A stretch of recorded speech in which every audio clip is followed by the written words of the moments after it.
this is the most volatile of all four teams in the NFC East. For sure. And I don't know, or the widest range of possible outcomes.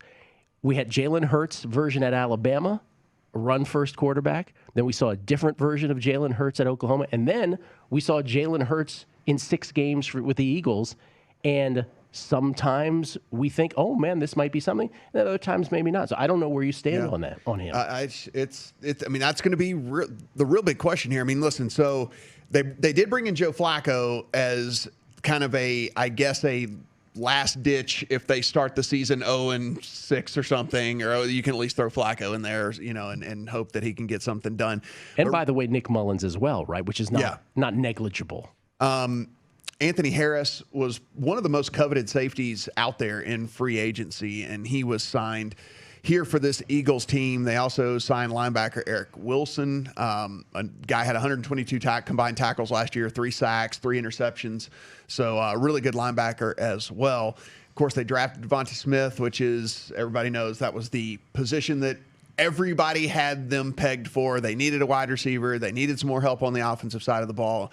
So they went and they go get Smith. Landon Dickerson, listen, I think one of the better lineman values in the draft this past draft, getting him as in the second round like they did. And then defensive tackle Milton Williams, they got a corner they got a corner as well as with their 4th round pick. So pretty spread out draft, but really positions of need with the first couple of picks there. DVOA last year, 28th overall offense, 15th overall defense. The defense actually played fairly well at times, but the offense was just never really got it going. So when we look at PFF, we've been talking about those guys whenever we've been doing these previews. 30th in their power rankings heading into 2021 is this Eagles team, a 0.3% Super Bowl win probability. According to their projection, 6.7 wins.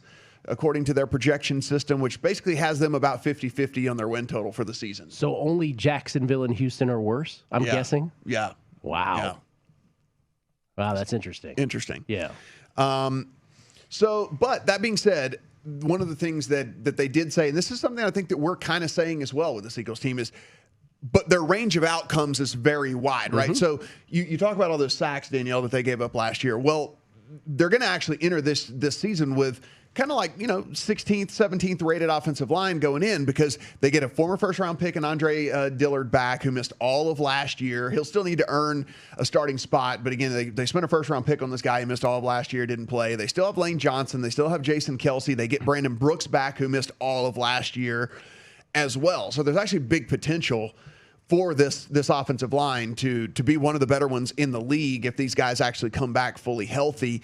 The Eagles actually, we like our guys over at Football Outsiders. They have a games adjusted due to injury metric that they have over there.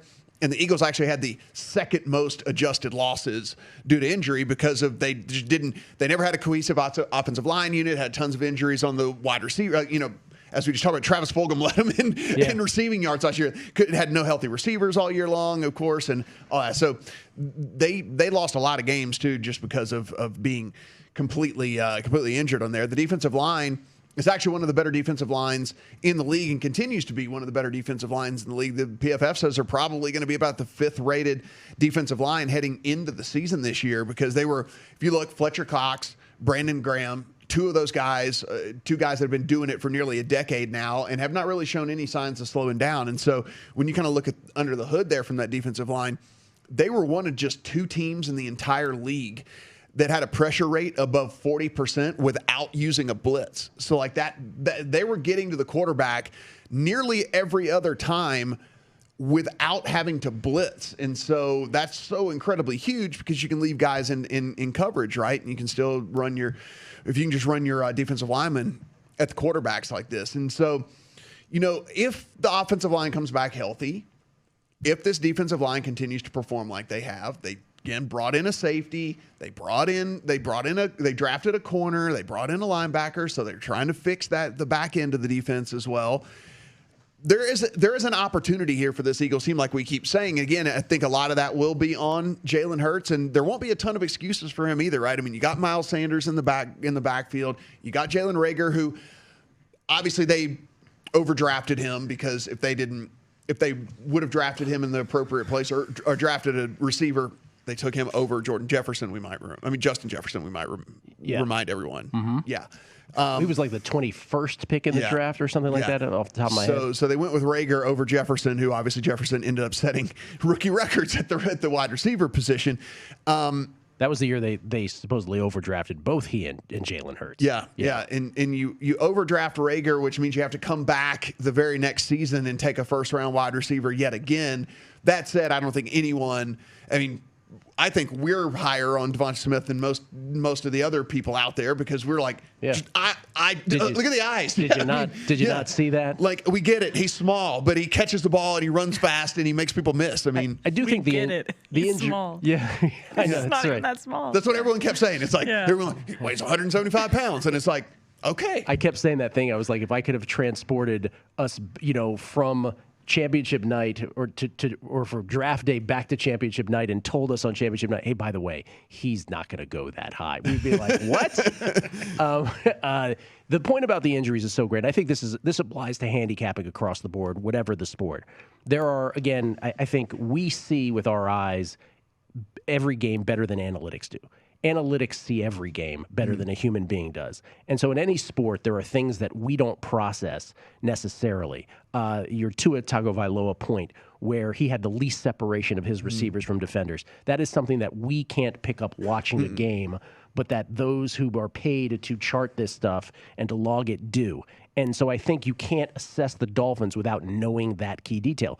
The thing about the injuries with the Eagles is so key. If you're not cohesive in this sport, you've got no chance. And there's, you brought up Lane Johnson. There's any litany of stats, and I can't remember what they are specifically now, but every year at some point when he gets hurt, because he's often injured, there's always a stat. Here's what the Eagles do with him in the lineup. Here's what they do without him in the lineup. And he's kind of proxy for all of their injury problems.